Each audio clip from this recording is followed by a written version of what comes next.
Mubarak for you is my prayer. May you keep ascending success. Stay, Mubarak for you is my prayer. May you keep ascending success. Stay. Alhamdulillahi Rabbil Alameen, wassalatu wassalamu ala Sayyidil Mursaleen, amma ba'd, fa'a'udhu billahi minash shaitanir rajeem. Bismillahir Rahmanir Rahim. As-salatu wassalamu alayka ya Rasulallah, as-salatu wassalamu alayka ya Habiballah, as-salatu wassalamu alayka ya Nabiyallah, wa ala alika wa ashabika ya Nurallah.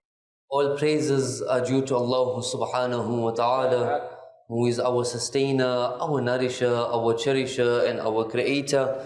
Peace and blessings be upon the best of creation, the cream of creation, the reason of creation, and that is none other than our noble master, Janab Ahmad Mujtaba, Muhammad Mustafa sallallahu alayhi wasallam. So let us all collectively with love, ishq and muhabba send salawat upon Rasulullah sallallahu alayhi wasallam. Milke pariye Allahumma salli ala Sayyidina Muhammad wa ala ali Sayyidina Muhammad wa barik wa sallim salatun wa salamun alayka ya Sayyidi ya Habibi ya Rasulullah. As we know that life is that which is very, very short. And we do not know when our time will come. We live our entire life in heedlessness.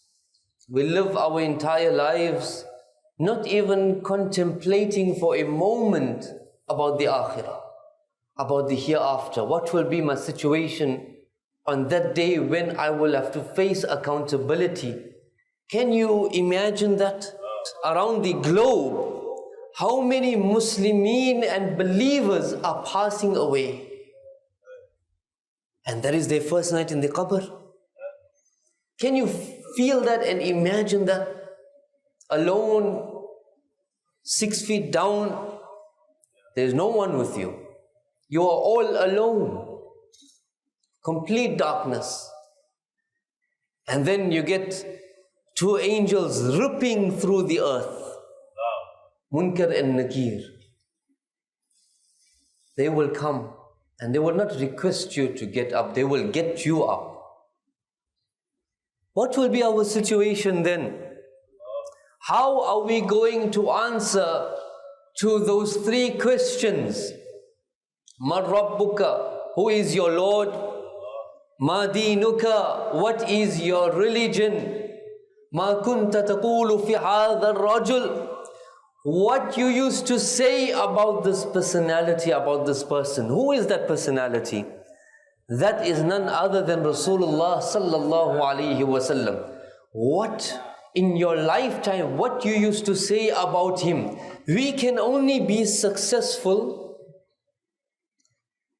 if we live according to the Quran and Sunnah, according to the teachings of Rasulullah sallallahu alaihi wasallam. On the day of Qiyamah, you would be made to stand on that ground which is made of copper. And above you, you have the sun, which is 1 mile above our heads. And the front of the sun will be facing us, not the back. Now the back of the sun is facing us.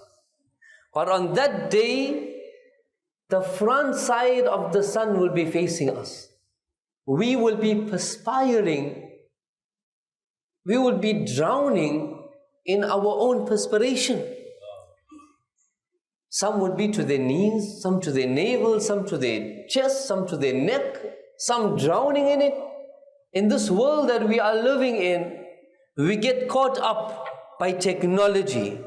We get caught up by social media. We get caught up by using our mobile phones wherever we may be. We get caught up in the love of this world so much that we forgot one day I'm going to stand in front of Allah and answer. Now if we have to get interrogated, how scared do we become? We start shaking. We start getting nervous. What am I going to say? How am I going to answer? That is for in this dunya we are getting scared. But there in the akhirah, how are we going to pull through that? There's only one answer and there's only one way.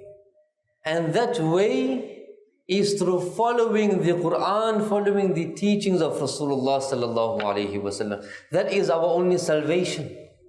Yes, we are in this world. This world, Allah subhanahu wa ta'ala has created for us to use the means that Allah subhanahu wa ta'ala has provided for us. It does not mean that now we must not do anything, sit back and relax, make Allah, Allah, Allah, Allah, Allah one way. No. It does not mean that. You must still get up in the morning, go to work. You going to work is a form of ibadah, a form of worship. How? Because you are going out and you are seeking your rozi. You are seeking your sustenance. It's not like you're going to just sit there, sit at home, make dua. Ya Allah, grant me food. Ya Allah, my lights are about to finish, grant me lights. Is that going to happen? You have to make that effort. You have to put in that initiative, and the completion will come from Allah. For as long as you do not make that effort, do not expect anything in your life to happen. You have to make the effort in order to succeed. Together in making this effort, one important aspect we find is that people usually give up. People usually lose hope and they end up becoming negative. When they end up becoming negative, they start to overthink. When they overthink, they start to stress. Anxiety kicks in. Depression kicks in. Do you know what Islam says? What Islam encourages, what Islam motivates us, how to be, how our mindset should be. Islam tells us that we need to be positive. We need to be optimistic. Because in the Holy Quran, Allah subhanahu wa ta'ala says, لا تقنطوا من رحمة الله, that don't lose hope in the mercy of Allah. Don't despair from the mercy of Allah subhanahu wa ta'ala. Always remain positive no matter what you are going through in your life. No matter what difficulties you go through in life, still be positive about that. Because how good the matter of a believer is. How? That whatever he goes through in his life, whatever difficulty he goes through in his life, it is always good, it is never bad. How it is always good? You may walk on the street somewhere, or you are playing in your garden, walking in your garden. Suppose you are walking barefoot, and then suddenly you got pricked by a thorn that caused you pain. It caused you some pain, not too much, but a little bit of pain. That pain, according to us, our human comprehension, that pain means something bad, something negative. But in Islam, Rasulullah sallallahu alaihi wasallam mentioned that even if a believer gets pricked by a thorn, his sins are forgiven. This is the beauty of Islam. This is the encouragement and motivation that Rasulullah sallallahu alaihi wasallam is giving you and I, that in life there is going to be ups and downs. At some point in your life you are going to hit rock bottom. You may end up not even having a job. What do you do then? Do you sit and cry? Do you sit at home and you just cry one way? No job, I'm not getting food, I'm not getting this, I'm not getting that. No. Islam does not encourage us to do that. Our mentality and our mindset has to be that no matter what I'm going through in my life, Allah is with me. No matter what I am going through in my life, Allah subhanahu wa ta'ala is the one who provides, and He will provide for me. I just need to show that initiative. I just need to put in that effort. So this positivity, and I will conclude with this, this positivity is very important for us to have in our life. In Islam, there is no negativity whatsoever. There is nothing bad that happens to a believer. You may end up in hospital. You may end up sick. To the rest of the dunya, to the rest of the world, it's a bad thing. Oh, he had ulcers. His appendix got removed.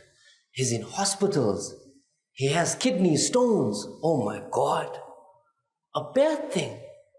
People, this is the reaction that they have.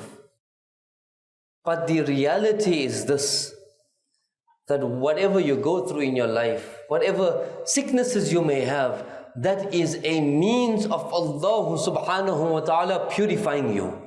So when you are ill, when you are sick, don't sit and complain, why me? Don't sit and complain, Ya Allah, why do I have to go through all of this? Ya Allah, what did I do to deserve all of this? These kind of statements, we need to educate each and everyone, educate our family members. You are sick, Alhamdulillah. You incur a financial loss, Alhamdulillah. Your child failed in school, Alhamdulillah. Every situation you go through in life, say Alhamdulillah. Because of that, Allah subhanahu wa ta'ala will grant you way more. Why? Firstly, you are content with the will and the decree of Allah. And with that contentment, with that gratitude that you have, Allah subhanahu wa ta'ala will give you even more.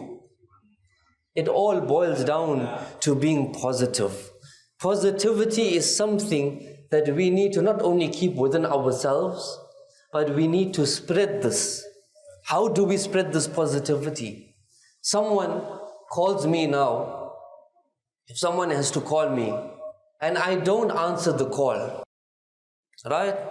I don't pick up. It's just lying here and it's ringing. And I can see it, but I never pick up. That person who called, what must be going through his mind? Look at this guy. Can't pick up my calls. Look at him. Trying to reach out to him, but he is ignoring me. He is like this, he is like that. What is all of this? All of this is this negative energy that comes from the whispering of shaitan. Shaitan will put these negative thoughts in your mind to think bad about others. Islam prohibits this. So what should our reaction be? Someone calls us and they did not answer our call. Our reaction should be this, that perhaps he is busy with something very important and he cannot answer. We need to think positive of others. Not to be angry or get frustrated why this person is not answering my call. This is only one example. Otherwise, there are many other examples that we go through in our day-to-day life. Within our family members, within our children. Be positive with every single one, and then you will see how united everyone becomes in your family, how united everyone becomes in your community, because of having this mindset of positivity. And last but not least, when it comes to your children, do you know why so many students, matriculants, those who are at campuses, not only here but around the world, it is such a major problem?